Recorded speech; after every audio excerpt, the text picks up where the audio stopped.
నా పేరు వేలు, జగన్నాథం గారి తమ్ముణ్ణి. నమస్కారం బాబు. మిమ్మల్నైనా కలవగలిగాను ఆ దేవుడి దయ వల్ల. అదిగో అదే, ఆ దేవుడు దెయ్యం అనే రెండు మాటలే నాకు అసలు గిట్టనివి.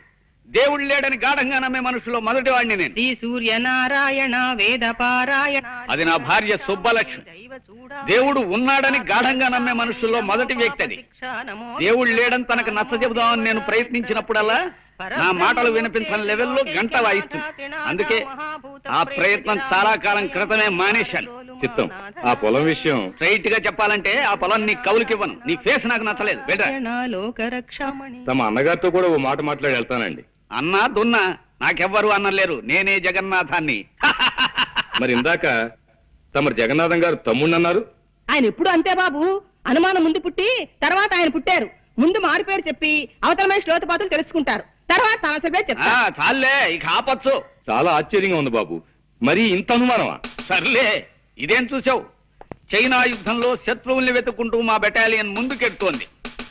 ఉన్నట్టుండి 10 గజాల దూరంలో ఠక్కున శత్రు సైనికులు పొదల్చాటి నుంచి లేచారు. వాళ్ళు శత్రువులా కాదా అన్న అనుమానంలో పడి 5 నిమిషాలు ఆలస్యంగా మా వాళ్ళకి ఫైరింగ్ ఆర్డర్స్ ఇచ్చాను.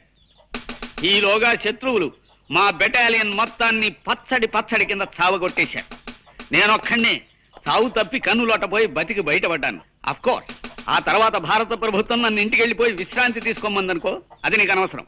వెల్, నీ ముక్కు నాకు నచ్చలేదు. నా పొలం నీ కౌలికివ్వను. వెళ్ళిపో, వెళ్ళో. రామ రామ హరే శుభులు, హరే రామ. భోజనం చేసేద్దామా? 5 నిమిషాలు ఆగండి. దేవుడికి ఇంకా నైవేద్యం కాలేదు. అమ్మ ఇస్తుందండో. రామ్మ. అదేమిటమ్మా, 4 రోజుల తర్వాత వస్తానని ఉత్తరం రాశావు? పరీక్షలు అయిపోగానే ఊటీ వెళదామని మా ఫ్రెండ్స్ అందరూ ప్లాన్ వేశారు నాన్న. ఆహా. నేను వెళదాం అనుకున్నాను, కానీ ఎందుకు మిమ్మల్ని చూడాలనిపించి వెంటనే వచ్చేసాను. నా తల్లి, నా బంగారు. అమ్మా నాన్న అంటే బిడ్డకి పంచి ప్రాణాలు. రామ్మారా. హిట్లర్ హిట్లర్ ఎరా, నా ఇంట్లో పొట్ట పైలేలా తిండి తిని పక్కింటికి కాపలా కాస్తావా రాస్కెల్? అమ్మాయిని చూసావా? అమ్మాయిని చూసావా అని అడుగుతున్నాను. సన్నాసి విధవా, నన్ను చూసి కాదురా, అమ్మాయిని చూసి ఆనందంగా మొరగాలి. అంతా రాంగ్ యాక్షనే, దరిద్రపు కొంకకి. పో, వెళ్ళి పక్కింట్లో పడుకో పో. ఈ పక్కింటికి పోయావా? నా ఇంటికి మాత్రం